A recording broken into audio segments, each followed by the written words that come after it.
So guys, I think that this might be my new favorite salad to have, especially during the summertime. This grilled halloumi and peach salad was very, very refreshing. I wasn't really too sure whether, peaches and halloumi would go together, but they really do, guys. They really do.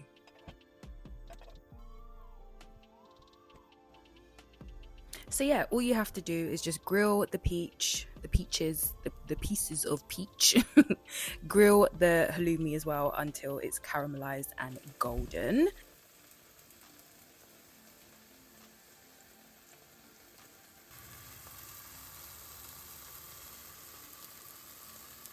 And now it's time for us to put together our salad. So I had some spinach left over and I had a bag of mixed leaf salad, so I was like, do you know what, I'm just going to use that up. Obviously spinach is really good for you in terms of iron, which obviously helps to promote, healthy hair. I also forgot to film this, but I did add some olive oil and some balsamic vinegar to the salad as well, just to give it, that nice little kick.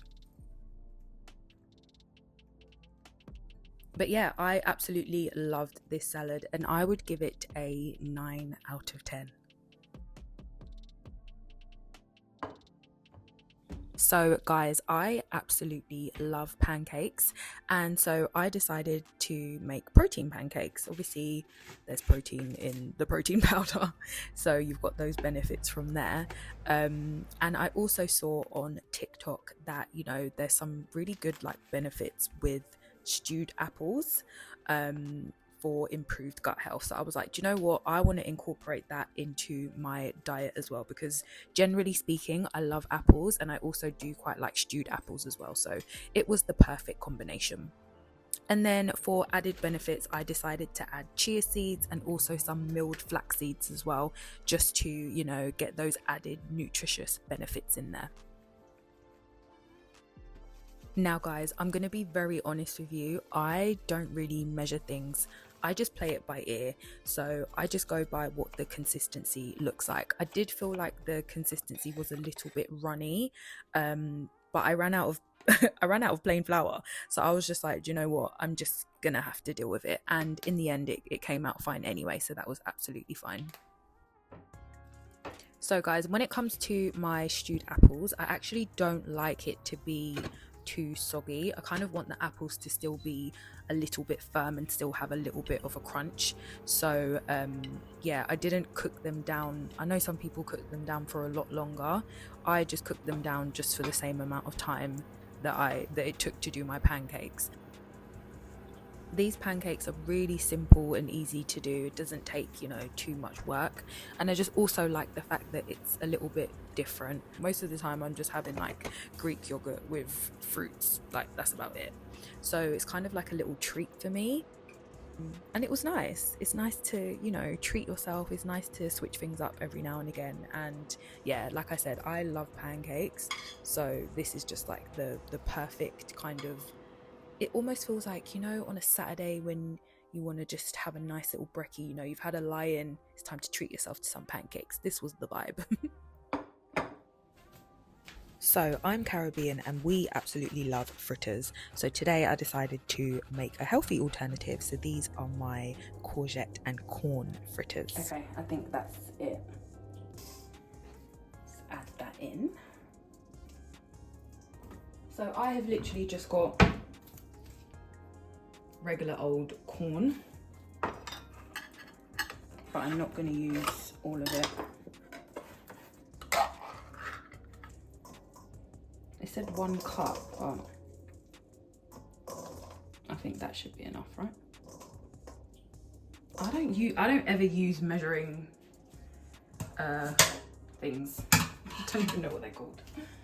So you can use any plain flour, or you can use chickpea flour, which is obviously high in protein and also high in fiber as well. So I picked this up from the shops. Next time I'll probably just get normal flour, because I just realized I have some at home anyway, but I just want it to be extra and just try something new,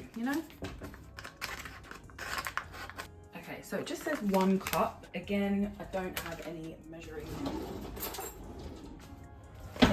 tools, which is interesting because I'm making a whole recipe but no measuring tools. Okay. Right, let's mix that around. Guys, do I need more corn? Or is that enough? I'm gonna add a bit more. All right, that's it. Let's add the 2 eggs first before the flour. Okay, let's add that much.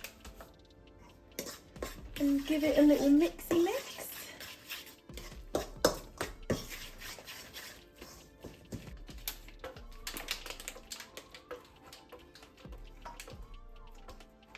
See, sometimes you just gotta think outside the box, you know? Yeah, that's fine. One last bit and then that's it. No more. Cool. And to fry this up, we are going to use coconut oil. As you can see, it's literally a liquid. I'm even scared.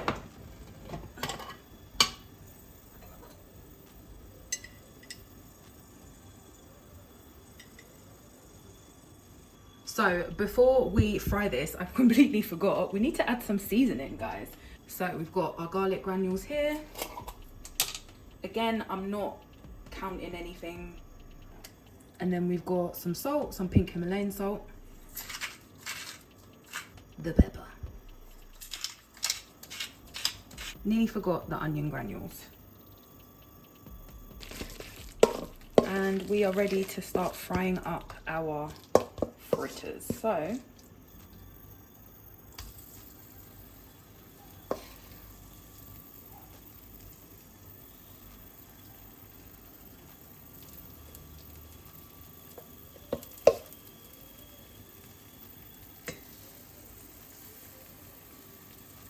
gorgeous.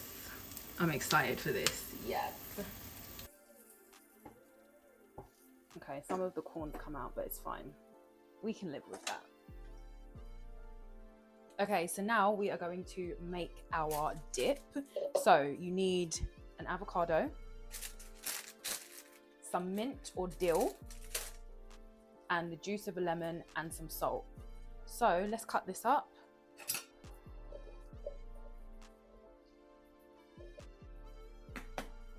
Now we need to add our Greek yogurt.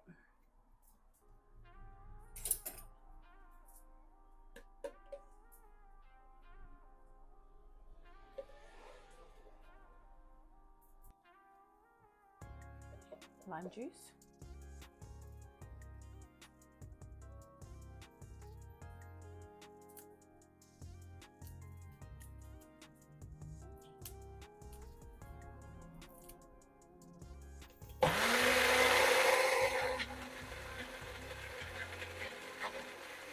Yum, that looks good.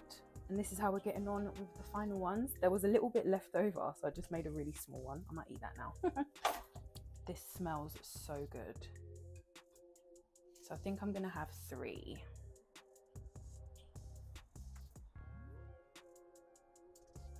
This smells divine.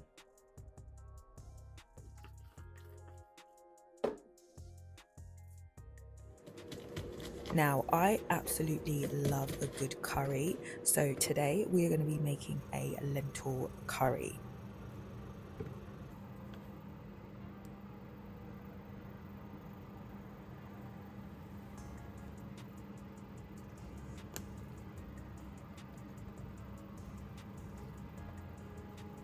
So first things first, you actually want to add all of your seasonings, your spices, but you want to almost burn them. This will help to release all of the aromas.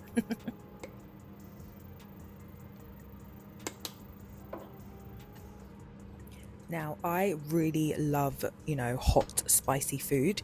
So obviously just season it to your own liking.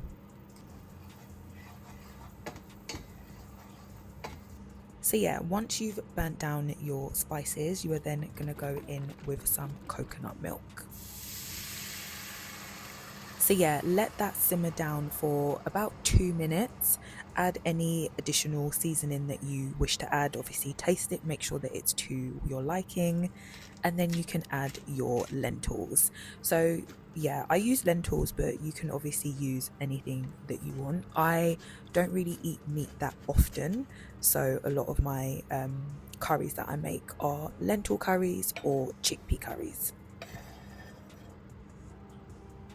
So I decided to add some sweet potato.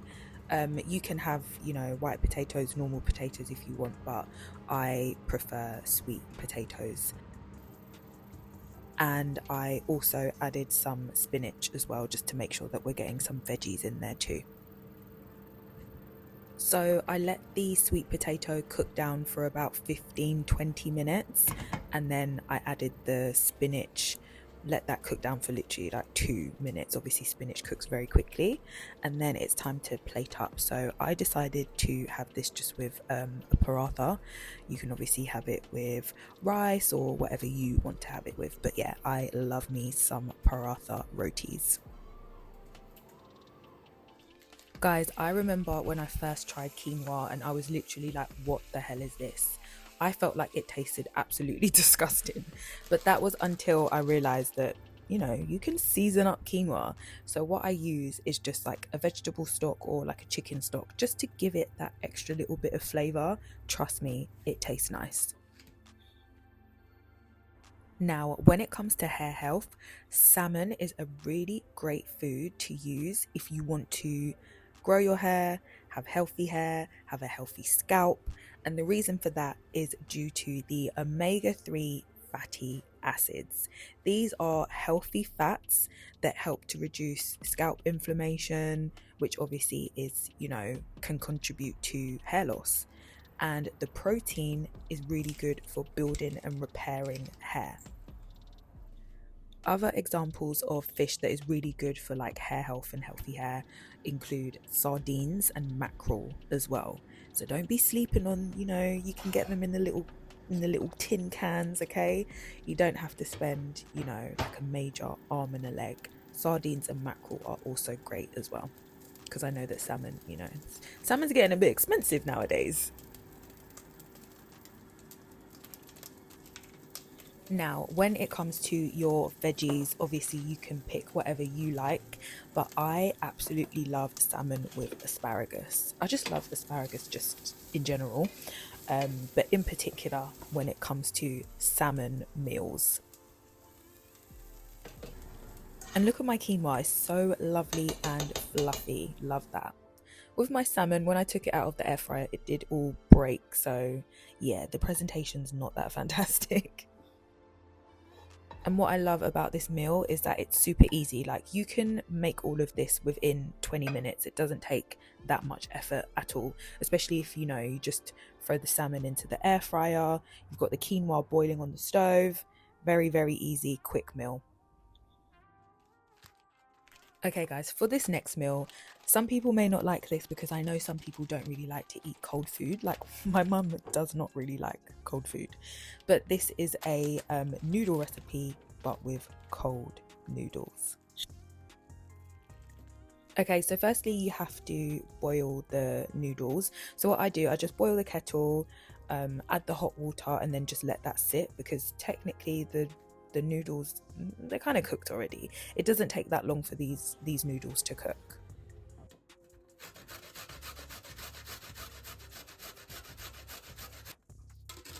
So when it comes to your vegetables, obviously it all depends on you. These were the vegetables that I had left over in my fridge, so I thought, you know what, might as well just use these. So I grated up some carrot, also got some red cabbage in there that I just chopped up small, and then with the cucumber I just slicely thinned it. I thinly sliced it.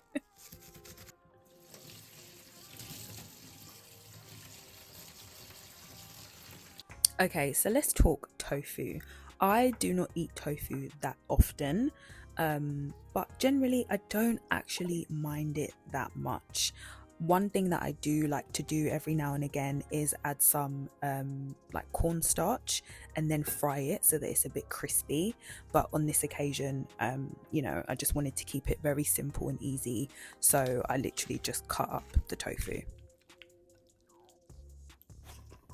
So I just mixed all the veg together, added some sesame oil and some salt as well, just to give it a bit more flavor.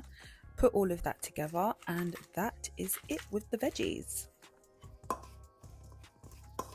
And now for the best bit, putting everything all together.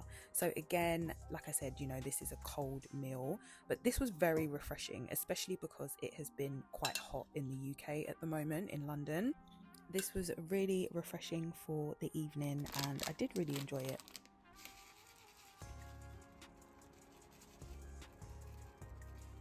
Anyways guys, I hope that you enjoyed this video, and I will see you in the next one. Bye.